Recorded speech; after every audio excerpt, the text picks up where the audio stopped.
नमस्कार। मैं उमा श्रीवास्तव आप सभी का इस चैनल में स्वागत करती हूँ। आज हम लेकर के आए हैं एक पौराणिक कहानी कथा यानी राजा भीष्म यानी कि भीष्म पितामह की कथा।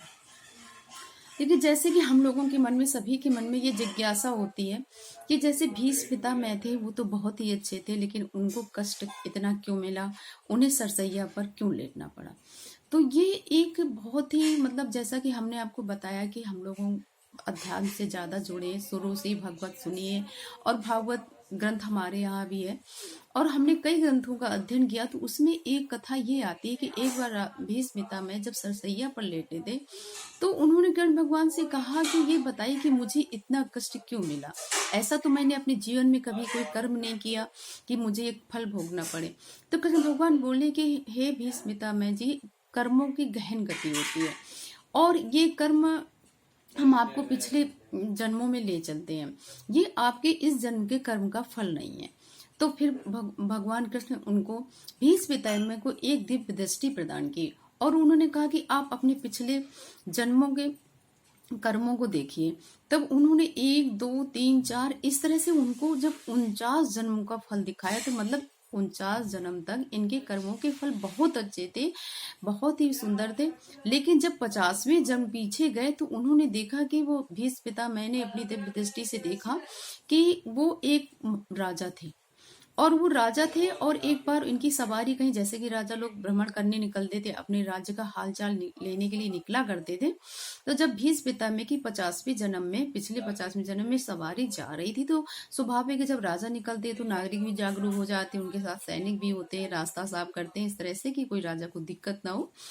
तो उन्होंने देखा कि सैनिकों ने देखा कि राजा आ रहे हैं, तो उन्होंने जल्दी से रास्ते में एक बहुत ही जैसे कि विशाल सांप पड़ा हुआ था, तो उन्होंने हड़बड़ी में उसको पहले तो थोड़ा सा मारा, उसको फिर घायल किया, फिर उसको जब वो मरणासन स्थिति में तो उसको उठा करके यूं ही उछाल दिया 4-5 सैनिकों ने मिल करके, और वो एकदम से जाकर के बबूल के पेड़ यानी कांटे वाले पेड़ में उलझ गया जाके सांप, और उसको बहुत ही कष्ट मिला और ऐसी परिस्थिति में उसको मौत हो गई।